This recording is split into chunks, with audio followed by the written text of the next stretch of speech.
হরে Krishna dear Krishna conscious family. অনেকেই বলেন এই জন্মে আমি তো কোনো পাপই করিনি, তাহলে এই নরক যন্ত্রণা কেন সহ্য করছি? আপনাদের প্রশ্নের উত্তর স্বয়ং শ্রীকৃষ্ণই মহাভারতের যুদ্ধ শেষের পর গান্ধারীকে দিয়ে গিয়েছিলেন।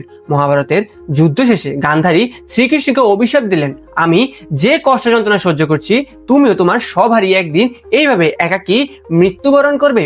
রাগ আর ক্ষোভের মাথায় অভিশাপ দিয়ে তিনি বুঝতে পারলেন তিনি কি ধরনের ভুল করে ফেললেন। অনুতপ্ত হয়ে শ্রীকৃষ্ণকে তিনি জিজ্ঞাসা করলেন, আমি এমন কি পাপ করেছি প্রভু যে তুমি এই জন্মে আমাকে এত কষ্ট দিলে? আমি রাজার মেয়ে, দেখতেও সুন্দরী, তাও আমার স্বামী অন্ধ, চোখ থাকতেও আমি চোখ বেঁধে অন্ধ সেজে থাকি, রানী হয়েও কোনো মর্যাদা পাইনি আমি, আমার 100 সন্তান থাকা সত্ত্বেও আজ আমার চোখের সামনে নৃশংসভাবে তোমরা আমার সন্তানকে মেরে ফেললে, পুত্র যাতনার মতো দুঃখ দিলে আমায়। আমি তো এই জন্য তেমন কোনো পাপই করিনি, তাহলে কেন আমাকে এই নরক যন্ত্রণা দিলে প্রভু? হে কেশব, তুমি বলো। শ্রীকৃষ্ণ বললেন, হে দেবী, আপনি এই জন্য কোনো পাপ করেননি ঠিকই, কিন্তু 100 জন্ম আগে আপনি কৈশোরী অবস্থায় 100 প্রজাপতিকে ধরে ঘাসের শীষ দিয়ে প্রজাপতির চোখের মধ্যে ঢুকে মালা বানিয়ে গলায় পরে বিয়ে খেলছিলেন। সেই পাপের কারণেই আপনি এই জন্মে অন্ধ স্বামী পেয়েছেন, সাথে আপনি চোখ থাকতেও অন্ধ সেজে থাকছেন।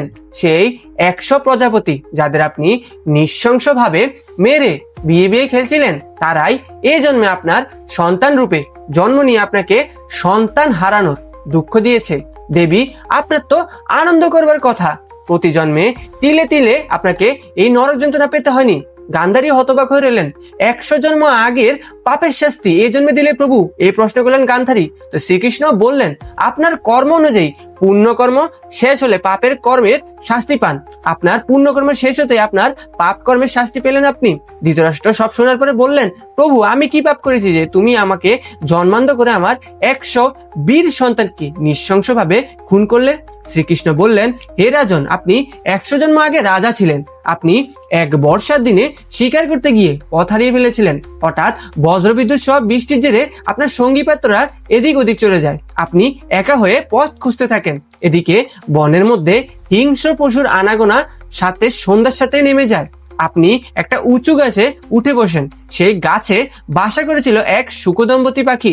শুক পাখি আপনাকে দেখে চিনতে পারে, সে তার স্ত্রীকে বলে, আমাদের অতিথি হয়ে রাজা এসেছেন, তিনি এই ঝড়জলের রাতে বৃষ্টিতে ভিজে ঠান্ডায় কাঁপছেন, আমি একটু আগুনের ব্যবস্থা করি। এই বলে সে শুক পাখি উড়ে গ্রামে গিয়ে ঠোঁটে করে এক টুকরো আগুন আর কিছু শুকনো ঢাল পাতা এনে আপনার সামনে জেলে দেয়, আর আপনিও হাত পা সেকে গরম হন। শুক পাখি বুঝতে পারে আপনার খিদে পেয়েছে।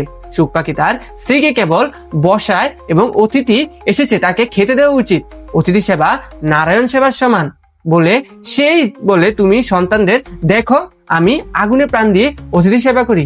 এই বলে শুক পাখি আগুনে প্রাণ বিসর্জন দেয়, আপনি সেই শুক পাখিকে খেয়ে ফেলেন। এই দেখে শুক পাখির স্ত্রী কান্নায় ভেঙে পড়ে, ভাবে স্বামী স্বর্গে গেলেন এভাবে আমাদের অনাথ করে, তবে আমারও বাঁচার দরকার নেই, আমিও সহমরণে গিয়ে অতিথি সেবা করে স্বর্গে গমন করি। এই বলে সেও আগুনে প্রাণ বিসর্জন দেয়, আপনি সেই পাখিকেও খেয়ে ফেলেন। এই পাখি দুটোকে খেয়ে আপনার খিদের কারণেই লোভ বাড়ে, আপনি খাবার খুঁজতে এদিক ওদিক তাকাতে শুক পাখির 100 উঠতে না পারা সন্তানকে দেখতে পেয়ে গরম গাছের ডাল সেই অসহায় পাখি শিশুদের চোখের মধ্যে ঢুকিয়ে গেথে আপনি নিজের পেট ভরান। এর মধ্যে রাত ফুরিয়ে ভোরের আলো ফুটছিল, আপনার সন্তানের সবাই খুঁজতে এসেছিল, আপনি তাদের গলার স্বর শুনে নিচে নেমে আসেন গাছ থেকে, তারপর সবাই নিজের রাজ্যে ফিরে যান। আপনার এই নৃশংসভাবে শুক পাখি দম্পতির 100 সন্তানকে মারার পাপে আপনি 100 জন্ম পরে জন্মান্ধ হয়েছেন, সাথে এই শুক পাখি দম্পতির 100 সন্তানই এই জন্মে আপনার সন্তান রূপে জন্ম নিয়ে আপনাকে সন্তান হারানোর দুঃখ যন্ত্রণা দিয়েছে। শ্রীকৃষ্ণ বললেন, আপনি এই জন্মে বা আগের জন্মে যে পাপ করবেন, আপনার পুণ্যকর্ম শেষ হতেই আপনি সেই পাপ কর্মের শাস্তি হিসেবে ফল ভোগ করবেন, এটাই নিয়তি, এতে ঈশ্বরের কোনো হাত নেই, আপনার কর্ম অনুযায়ী আপনি ফল পান। শ্রীকৃষ্ণের এই অপ্রাকৃত লীলা এবং তার বাণী শোনার পর গান্ধারী এবং ধৃতরাষ্ট্র উভয় স্তব্ধ হয়ে গেলেন। তারা বুঝতে পারলেন এই জগতের কেউই কর্মফলের বিধান থেকে মুক্ত নন, আমরা এই জন্মে যা ভোগ করছি তা কেবল পূর্বজন্মের সঞ্চিত কর্মেরই ফল। শ্রীকৃষ্ণ বললেন, হে দেবী গান্ধারী, হে রাজন ধৃতরাষ্ট্র, আপনারা যা ভোগ করলেন তা আপনাদেরই কর্মফল, আমি কেবল সেই কর্মের বিধানকে কার্যকর করেছি, এই নিয়মে আমার কোনো হাত নেই, কারণ জীব তার কর্মের স্বাধীনতা নিজেই লাভ করেছে। এটাই হলো জাগতিক নিয়তি। কিন্তু শ্রীকৃষ্ণ আরো একটি গভীর সত্যের দিকে ইঙ্গিত করলেন। জীব যদি শুধু তার কর্মফল নিয়ে চিন্তা করে তবে সে কেবল জন্ম মৃত্যু চক্রে আবদ্ধ হয়ে থাকবে। কিন্তু যে জীব এই সমস্ত কর্মফলের ঊর্ধ্বে গিয়ে আমাকে নিষ্কামভাবে প্রীতি সহকারে ভজনা করে, সেই জীব আমার করুণা লাভ করে। ইসকনের ভাবনায় এই গল্পের চূড়ান্ত শিক্ষা, কর্মফল অনিবার্য। পূর্বজন্মের পাপ পুণ্য এই জীবনে অবশ্যই ফল দেবে, তাই প্রতিটি কর্ম করার আগে সতর্ক থাকা উচিত। জাগতিক নিয়তি। শ্রীকৃষ্ণের কথায় কর্মফল ভোগ করাই হলো জাগতিক নিয়তি, ভক্তির মাধুর্য। তবে যখন একজন জীব সম্পূর্ণভাবে শ্রীকৃষ্ণের শ্রীপাদপদ্মে আত্মসমর্পণ করে, তখন শ্রীকৃষ্ণ তার প্রতি অত্যন্ত করুণাময় হন। ভগবান শ্রীকৃষ্ণ গীতায় বলেছেন, সর্বধর্মান পরিত্যজ্য মামেকং শরণং ব্রজ অহং তাং সর্ব পাপেভ্য মোক্ষয়ামি মা শুচ। সমস্ত প্রকার ধর্ম পরিহার করে কেবল আমার শরণাগত হও, আমি তোমাকে সমস্ত পাপ থেকে মুক্ত করব, তুমি ভয় করো না।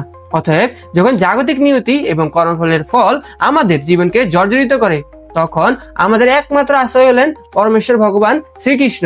আমাদের শতজন্ম আগের পাপ যিনি এক নিমিষে দূর করতে পারেন। এই জনমৃত্যু চক্র, এই দুঃখ যন্ত্রণা থেকে চিরতরে মুক্তি লাভ করার একমাত্র পথ হলো এই মানব জীবনকে কেবল তার নাম সংকীর্তন এবং তার প্রেমময়ী সেবায় উৎসর্গ করা।